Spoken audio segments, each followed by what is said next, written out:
If you are struggling with scoring your desired band score in the listening section, then this video is a must watch for you, because the tips that I'm going to tell you in this video will help you boost your score to a band 9, enabling you to score 40 out of 40 in the listening section. So let's start with the very first tip, which is getting used to British or American accent. And why is this necessary?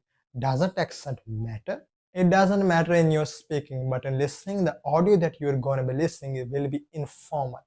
It will be either in American or British accent, occasionally Australian accent, but it won't be in your local accent like Pakistani or Indian accent.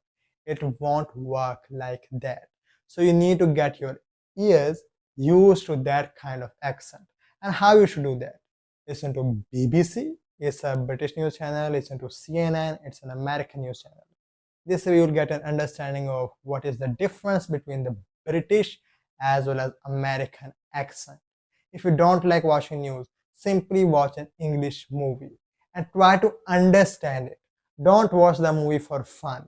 You're here to prepare your IELTS test. So make sure you're watching the movie with accent. Use subtitles if you can't understand it, and be serious about that. You can also listen to podcasts as they're informal. Some podcasts that I would suggest would be Joe Rogan podcast, Adam Pierce podcast, and many other podcasts. Highlighting the keywords is also one of the most important tips that you should be following. Now, don't underestimate this tip. In listening, when you're listening to the audio, you need to only focus on the keywords that you've highlighted. You will be given some time to read the next question, and in that time you need to highlight the keywords in the questions as well as in the options. So you highlight them, and when you're attempting those questions, when you're listening to the audio and attempting them, your only focus should be on the keywords. Otherwise, if you're focusing still on the complete statement, what was the point in highlighting the keywords? Moreover, the keywords will tell you where the audio is. Remember here, names, dates, places, or any special event. These all are keywords and you must highlight them. In computer base, it might be a bit time consuming, as you have to drag the mouse, then right click and then select highlight. But in paper base, you can simply highlight that with a pen or pencil. The third tip will be about spelling. And this is very underrated, but you can't imagine how many students mistake. They get the incorrect answer because of spelling. They spell it incorrectly. Now, the normal words that you generally know will not be spelled, but difficult words like name of a place, name of a person, if it is difficult, it will be spelled. And as you are hearing the spelling like A, B, C, D, you have to write it. Don't hear the complete spelling and then write it. Write it as you hear every single alphabet. Also, when mentioning phone numbers, any number, 0 is not pronounced as 0. Instead of 0, they will say O. Make sure not to write any incorrect spelling, as even if the answer is correct, you would still lose that band score due to incorrect spelling. Fourth tip would be about MCQs, which is undoubtedly one of the most difficult questions. Here the major thing is that the statements are too long in the answers. The option statements are too long. Now here you need to read as much as possible in the time given for you to read. You might not be able to read all of the MCQs, but try to read as much as possible. Highlight their keywords. Remember, they will be paraphrased.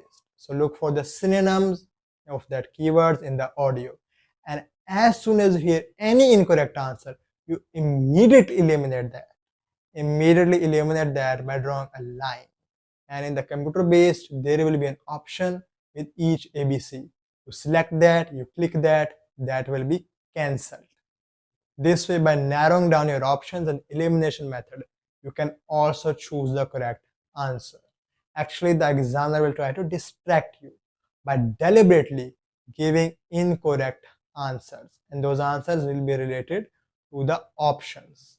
Talking about the remaining MCQs that are too long and you couldn't read in that time, you simply have no choice but to listen the audio and at the same time highlight the keywords and choose the correct answer.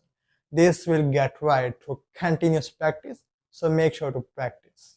Last tip will be on maps. Maps is also one of the toughest questions because it looks so scary. And here the major thing is that you should be following the audio with the audio, okay? Whatever you have, a pencil, a pen, the mouse, as the audio says move right, you move your pencil right. If it says left, you move left. Straight means straight.